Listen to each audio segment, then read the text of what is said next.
Vueroid S1 4K versus the Vueroid D21 4K. What are the differences between these two dash cameras?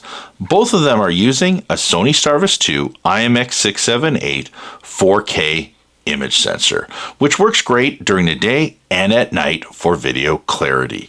Now, the Vueroid D21 4K, as you can see, has no screen, while the S1 4K does. But let's go in a little bit deeper and dive into the S1 4K, and then we'll go back to the D21 4K. So the S1 4K, you can tell, has an LCD screen. The button in the center is your manual recording or emergency recording button. So let's say you're driving, somebody cuts you off, or maybe somebody's slamming on their brakes in front of you, and you want to save that video just in case. You can hit this manual recording button. It'll go back 10 seconds and saves a 30-second total video file with 10 seconds before and 20 seconds after. Right here, this is your menu button. So if you hit this button here, it'll go into the LCD screen and allow you to change and go through any of the options.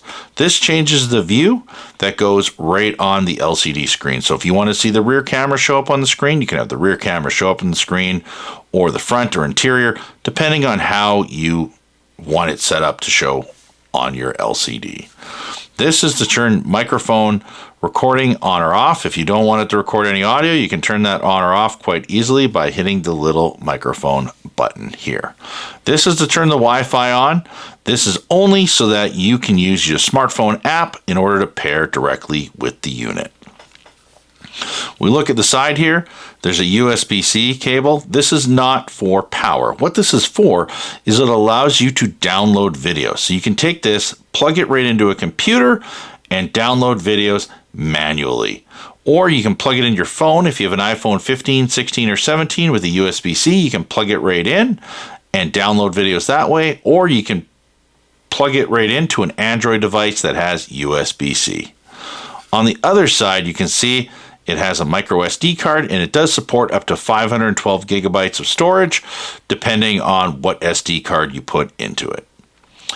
Now, when we look the other side here, this is your front image sensor, which you can rotate up or down, which works great. If you're in the commercial industry, you can mount it pretty much flat on the windshield.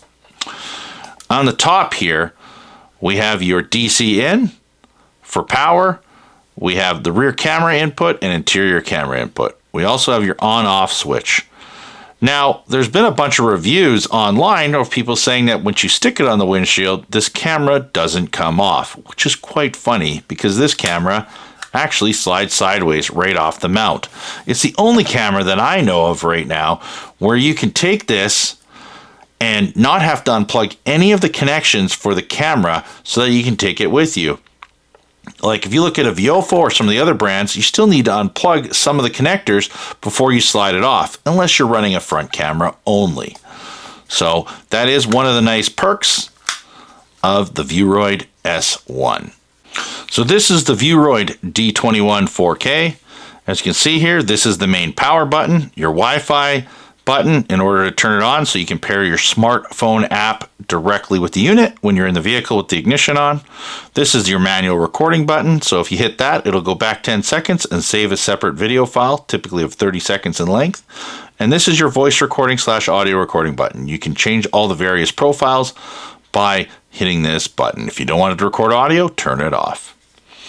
On the side here, you have your rear camera input and main power, the DC input, which uses the exact same power cable as the Vueroid S1. On the other side here is the micro SD card, and the micro SD card will only support up to 256 gig in size, while the S1 4K, if I haven't already mentioned it, supports up to a 512 gigabyte. Now, if it is mounted on the windshield and you're looking to take it off, it just slides sideways off this mount, and the mount gets mounted with 3M tape. Looking at the front camera, this is how you adjust it depending on the viewing angle that you want on your windshield. So now that we've seen the two front cameras, let's take a look at the rear cameras. So this is the Vueroid S1 rear camera, and the way it mounts, it actually is a long strip of 3M tape and it adjusts like so. Now, there's been a lot of people online, including myself, when this first came out.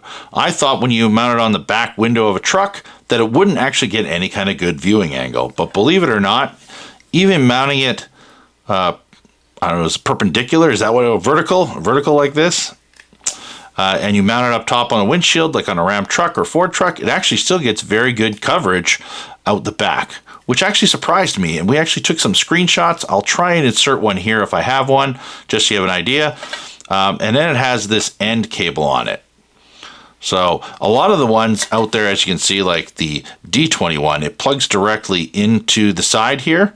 But this one, they've made it so that it actually has to plug into this cable, and it gives a little bit of length. I have done a whole whack load of vehicles. I think we've done over 60 vehicles now with these, and I haven't seen any issues where this cable would stick out at all, so it's always completely hidden. So it is kind of nice to not have the cable plugged into the side.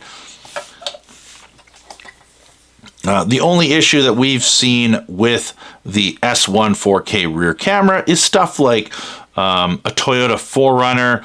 You'd have to make like a big mount to put it on there, so you can't use our little wallet clip. I don't know if you've seen our money clip videos. We have little money clip videos where we can mount like a small camera, like the D21 actually works really great for that. But the S1 4K one's a little big, so you would have to make some sort of a custom mount for the back of a 4Runner. But there's only a few vehicles that I see it being an issue. Other than that, it has been good having the upgraded video quality on the rear camera. So going over the D21 4K, which this one is only 1080p, like we said earlier, but you can rotate it up and down like so. So depending on how you mount it, mounts with 3M tape as well. And like we already showed you, it plugs in for the audio video input right there on the side. Now, the extra added benefit of the S1 4K is it does support an interior camera. Now, most people are probably going to get the front and rear camera solution, but this one has a front, rear, and interior option. Now, what's interesting about this is most interior cameras work just like this D21, even the other brands that we do carry, where they only go up or down. And some people really like this option where you can actually tilt it side to side.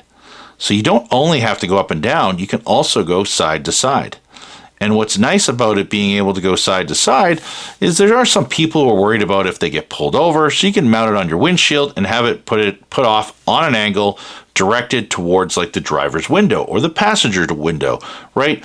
And some people think, oh, that's just for cops, but there's also lots of other interactions where maybe you go pick up your coffee every single morning and you wanted to record what's going on when you're ordering your coffee, when you're going to the drive-thru.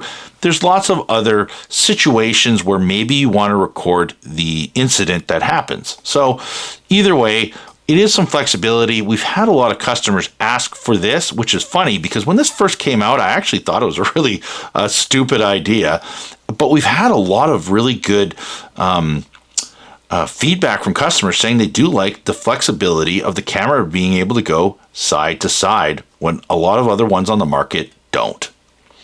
Now, sure, it is only 1080p, but we do find 1080p, and with the infrared, a lot of customers do like the functionality. So what are the 10 key reasons why you would buy the Vueroid S1 over the D21? Number 1, all the video files are in MP4, making it easier to watch on any device. Number 2, polarized lens. It has a CPL filter that will go on the front camera of the Vueroid S1. Number 3, it supports a 2K rear camera, so an upgrade over the 1080p on the D21. Number 4, there are 4 ways to download videos on the Vueroid S1. 1, you can pair it up directly with the smartphone app. Number 2, you can use your phone and plug it in. If you have an iPhone 15 to 17 or an Android device with USB-C, you can plug it directly in and watch the video files through the file portion of the phone. Number 3, you can plug it directly into a computer and watch it. And number 4, you can take the micro SD card out, plug it into the computer, and also watch it that way. Number 5, it is 3-channel capable as opposed to being a 2-channel camera, so it has more flexibility. Number 6, it has an LCD screen. So if you're not that good with smartphone apps, you can actually go right through all the options right through the LCD screen and make any quick changes. You can even view the video files on the screen. Number 7, you can detach it off the mount and leave all the cables alone and not have to worry about plugging a cable back in the right place. Number 8, it supports up to a 512 gigabyte micro SD card, while the D21 only supports up to a 256 gig. Number 9, it supports 60 frames per second in 4K only with HDR turned off. And number 10, the Vueroid S1 wakes up within 1 second and starts recording when you turn the ignition on of your vehicle.